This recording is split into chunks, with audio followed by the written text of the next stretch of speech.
Merci beaucoup. maa ngi sant ñëpp di gërëm ñëpp di saluer effort bi ngeen def pour ñëw pour xam pour informer sénégalais yi pour informer suñu mbokku sénégalais yi informer suñu mbokku àdduna bi parce que lii jàpp naa ni que lu ordinaire la procès bu ordinaire la war a nekk procès bu simple la war a nekk procès bu amul benn jafe-jafe la war a nekk moom nee na am na rapport bu ma épinglé moom ki jàngee ENA nee na am na rapport IGE bu ma épinglé moom bi jàngee ENA dellu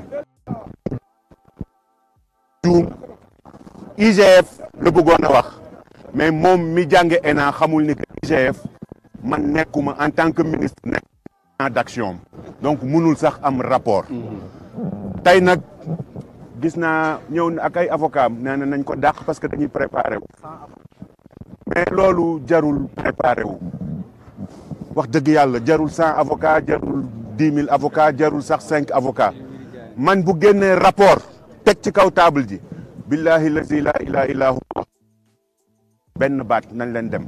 Le procès a été renvoyé dans quel état? Non, mais dans quel état d'esprit en fait, demande. Moi, je viens. Man damay ñëw moom moo ñaan ni que dafa bëgg a dàq mais man foogoon naa ni le 2 dañuy ñëw mu ni bu xeet rapport teg ci kaw table ji tey ba mu defee yëfu nitam yooyu muy def démb wootee kërëb alhamdulilahi ba réew mi comprendre nañ ndaw réew mi comprendre nañ waa réew mi comprendre nañ parce que démb yéen ñëpp seede ngeen ni que dafa woo askanu Sénégal pour ñu gunge ko askanu Sénégal xam nañ ni que lii ay caaxaan la fii mu bëgg a dem yóbbu wax ji naan ay non dafa soxla ay témoin dafa soxla ay xawma kan témoin amu ci man sama waxu démb mooy sama waxu tey neewuma rapportu IGE neewuma rapportu IGF neewuma rapportu Cour des comptes neewuma na indi rapport gis naa leen nag ñuy dagg naan non Mame Mbaye nee na rapport am na rapport amul musuma bañ ni que man maa bind demandé pour ñu auditer te nag ñi jàng laa wax de ñi jàng xam nañ ni que booy engagé audit au moins audit boobu mënu laa jàpp waaye moom comme que nee na ñun ay nilaar lañ mais moom xam-xamam matul. maintenant si mbiri rapport boobu la gis nañu après da ngaa bëggoon démissionné si gouvernement bi après ñoom ñuy wax ni yow. xam nga loolu dinaa dem ci de presse ma wax leen. En français, je voudrais remercier ma famille, mes enfants, mes frères et mes parents, mon leader et les gens, les militants de notre coalition. APR, Benno Bokk Yakaar, pour leur soutien et l'ensemble des associations de jeunes et de femmes qui continuent à me manifester leur soutien à travers des messages. Je pense que c'est quelque chose, je pense que c'est quelque chose de très simple, de très banal. Ça devrait être un procès banal. Une personne qui accuse un citoyen qui dit détenir un rapport.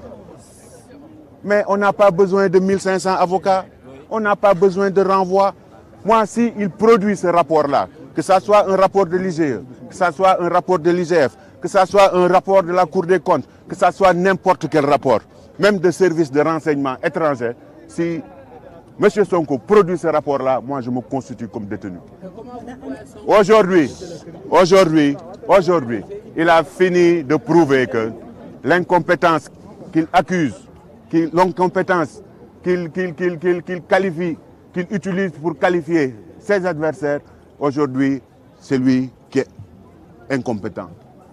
Un monsieur qui est sorti de l'ENA, qui a fait 15 ans au ministère des Finances, quand il pense qu'un rapport des services de l'inspection générale des finances peut épingler un ministre de la République, c'est parce que vraiment il faut être un abruti.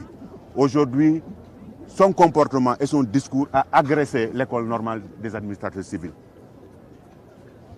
Parce que ce n'est pas possible. Un ministre ne peut pas être dans le champ de l'IGF.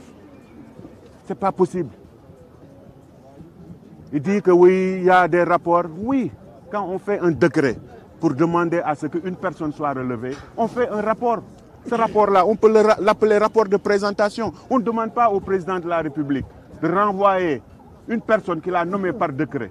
Mais je viens de comprendre que même lui, malgré ses accusations, il ne savait même pas que moi, je n'ai jamais été coordonnateur. Je n'ai jamais été coordonnateur du PRODAC. J'ai été ministre de tutelle. Aujourd'hui, s'il y a des problèmes à la SICAP, on n'appelle pas Ablaye Sow. S'il y a des problèmes à la Sénélec, on n'appelle pas le ministre de l'Énergie. S'il y a des problèmes au coude, on n'appelle pas le ministre de l'Enseignement supérieur. Au nom de quoi? Est-ce qu'un énarque, quelqu'un qui prétend détenir des documents, un énarque qui pense que moi je peux être épinglé par un rapport de l'IGF. C'est la honte. Maintenant, on a vu que ce rapport-là a poussé votre démission lorsque ça a été...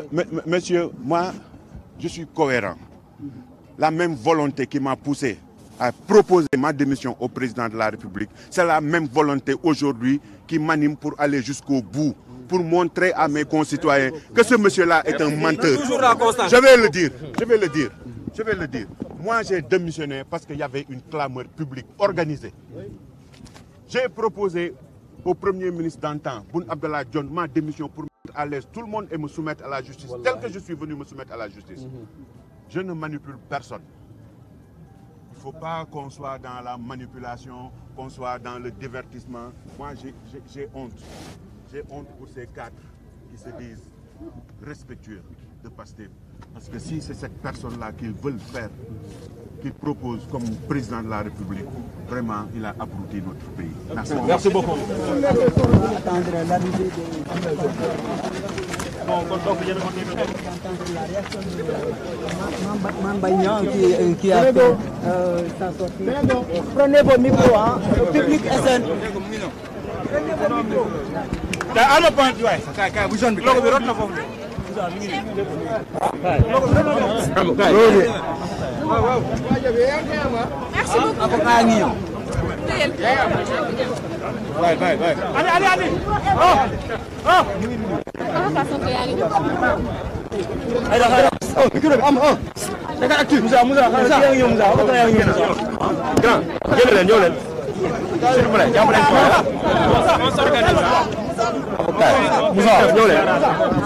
Une en français et une en wolof.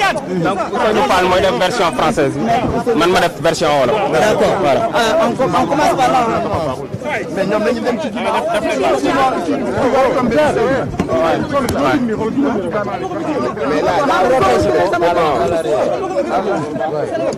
mais vous pouvez pas vous mettre un peu plus à l'écart.